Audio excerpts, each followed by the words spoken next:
Every day we're making America greater, and today was another major milestone because MSNBC finally fired Joy Reid, the angry black woman and really the most anti-white person in American media today. Word is that she may actually be allowed to host a couple more shows this week before finally signing off, most likely because MSNBC is trying to appease her and not have her go on unhinged rants on Twitter and TikTok about how the network is racist. But they're not just getting rid of her because she is the living embodiment of the angry black woman behavior pattern, or that she is the most anti-white editorialist on television. She is a complete moron. I mean, this really was an historic, flawlessly run campaign. This is her analysis of Kamala Harris's campaign. It was flawless. Queen Latifah never endorses anyone. She came out and endorsed. Hey, celebrities know what's best. And if Queen Latifah endorses a candidate, you know they're qualified.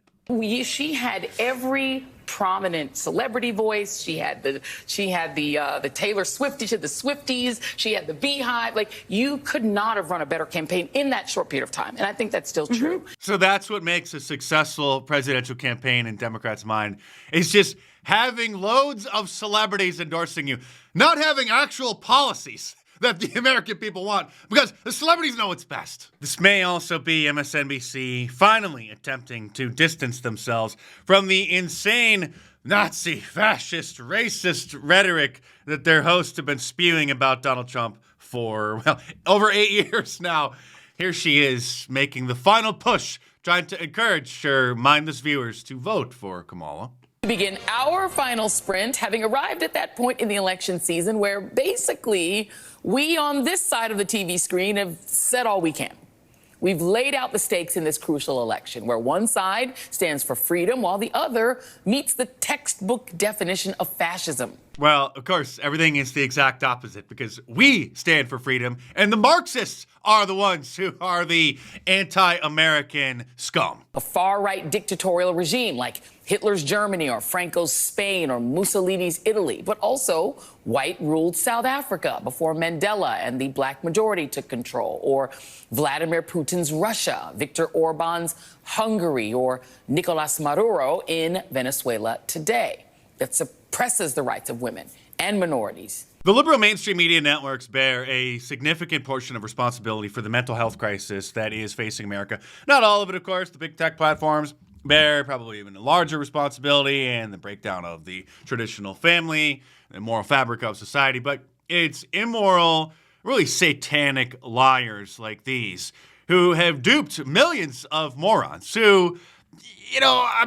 maybe due to no fault of their own, still are so ignorant they trust the mainstream media. And so imagine watching this, not as like entertainment value, like it's the Jerry Springer show, but actually believing what these people say. You would think that there's a fascist takeover in America. And it's become as no surprise that Joy Reid is a DEI hire, not just at MSNBC, but it's the reason why she got into, wait for it, Harvard. Imagine Harvard allowing such an absolute ignorant, angry psycho into their school, but they did in the name of diversity. Well, let me just be clear. I got into Harvard only because of affirmative action. I went to a school no one had ever heard of in Denver, Colorado, in a small suburb. I didn't go to Exeter or Andover. I didn't have college test prep. I just happened to be really nerdy and smart and have really good grades and good SAT scores. Right. But someone came to Denver, Colorado to look for me. Well, they weren't looking for you. They were just looking for unqualified black people in order to create artificial diversity at the university. Joyless's career almost came off the rails right when it first started on MSNBC, when people started digging through some of her old tweets and blog posts and found some rather unflattering commentary on the rainbow community. So then she came on air and kind of pretended to apologize, but really denied that it was her, because that's what these people do. They lie 24/7, even though the posts were archived in the Internet Archive, which is a reliable enough archive that it's used as reliable evidence in criminal cases in court. A community that I support and that I deeply care about is hurting because of some despicable and truly offensive posts being attributed to me. Being attributed? No. Posts that you wrote. Now, many of you have seen these blog posts circulating online and in social media. Many of them are homophobic, discriminatory, and outright weird and hateful. Because you are weird and hateful. When a friend found them in December and sent them to me, I was stunned. See, she's trying to make it seem like a friend of hers found them to alert her that people are posting fake screenshots attributing homophobic content to her, when it was really her detractors who discovered them, that discovered the real Joy. Frankly, I couldn't imagine where they'd come from or whose voice that was. In the months since, I've spent a lot of time trying to make sense of these posts. I hired cybersecurity experts to see if somebody had manipulated my words or my former blog. And the reality is they have not been able to prove it. That's because there's zero evidence that anybody hacked your blog and changed anything, because those were your posts. And as inflation was rapidly rising, the price of food and gas and rent was going through the roof, Joy Reid took to the airwaves to say that the only people who talk about inflation are those nerdy economists. The only people I ever hear use the word inflation are journalists and economists, right? So that is not part of the normal lexicon of the way people talk. So it's interesting that Republicans are doing something they don't normally do, right? Which is not use the common tongue, right? Not use just common English to sort of do on their campaigns like they're doing with crime. But what they've done is they've taught people the word inflation, right? Yeah.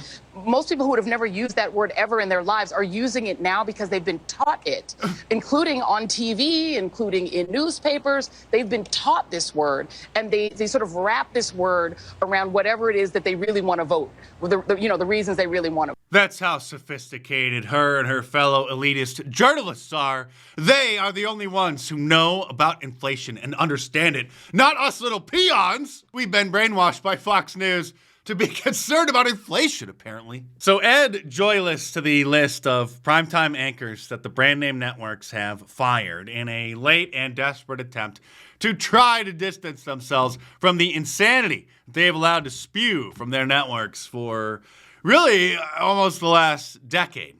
Like CNN moving Jim Acosta to the midnight time slot, which then forced him to quit. Or Don Lemon being forced to move to a morning time slot from a primetime prestigious anchor, and then they later fired him. And now Don has reinvented himself as a YouTuber, where he has accumulated a surprising 521,000 people to watch his channel for some reason. But obviously he's having a hard time maintaining the viewership, with his last few videos getting a whopping 11,000 or up to 13,000 views. And it probably won't be long now until Don Lemon drops his own line of merch. Speaking of which, obviously, you should head on over to markdice.com or click the link in the description below and order your Liberal Tears mug, which is available in 3 different sizes, because over the next couple of years, you're going to need it. And while you're there, be sure to order your Sorry No Vacancy, Deport Them All shirts. Or any of our awesome designs, like the Evolution of the Media shirt, the Free Speech Zone, the Beware of Democrats shirt, all available in a t-shirt, long sleeve, and a hoodie, and a whole bunch of different colors as well. Oh, don't forget about the Celebrities Know What's Best shirt as well. So head on over to markdice.com or click the link in the description below and check them out.